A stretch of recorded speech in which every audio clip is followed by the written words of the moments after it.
প্রাকৃতিক শক্তি কাজে লাগিয়ে বিদ্যুৎ উৎপাদন বাড়ানোর জন্য প্রতিনিয়তই কাজ করছেন বিজ্ঞানীরা। এরই অংশ হিসেবে মোবাইল ফোন ও ট্যাব চার্জ দেওয়ার অভিনব এক পদ্ধতি উদ্ভাবন করল ইউরোপীয় একটি প্রতিষ্ঠান। সম্প্রতি তাদের আবিষ্কার বাসায় টবে লাগানো গাছ থেকে স্মার্ট ডিভাইস চার্জ দেওয়ার প্রযুক্তি। এই বিষয়ে বিস্তারিত থাকছে শামীম এহসানের প্রতিবেদনে।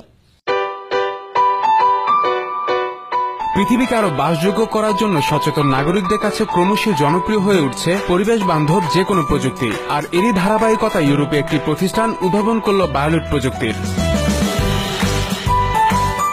বায়োলিট জৈব প্রযুক্তির একটি সংস্করণ। আর্কিন টেকনোলজিস নামক প্রতিষ্ঠানটি এটি ব্যবহার করেছে একটি গাছের টবে।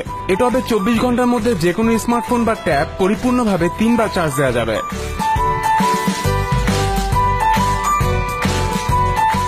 এই বায়োলিট টবে ব্যবহার করা হয়েছে binary biological cell, solid biomass layer, micro organic solution ও একটি সক্রিয় পানি চক্র। পরবর্তীতে গাছ সংযোজনের মাধ্যমে শুরু হবে নিরবিচ্ছিন্ন বিদ্যুৎ প্রবাহ।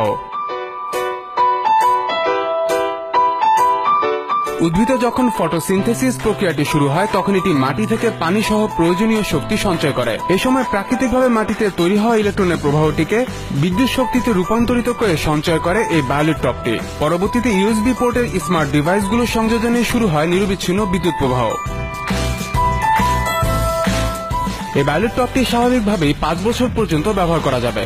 ঘর সাজানোর জন্য যে কোনো গাছ, মানি প্ল্যান্ট কিংবা ক্যাকটাস এই প্রযুক্তির জন্য উপযোগী বলে জানিয়েছে এর উদ্ভাবক। চলতি বছরের ডিসেম্বরের মধ্যেই এই অভিনব বায়োলিট টপটি গ্রাহকদের হাতে পৌঁছে দেওয়ার কথা জানিয়েছে আর্কিন টেকনোলজিস। এর সম্ভাব্য মূল্য হতে পারে $135। শামীম এহসান, TVN24 নিউজ ডেস্ক।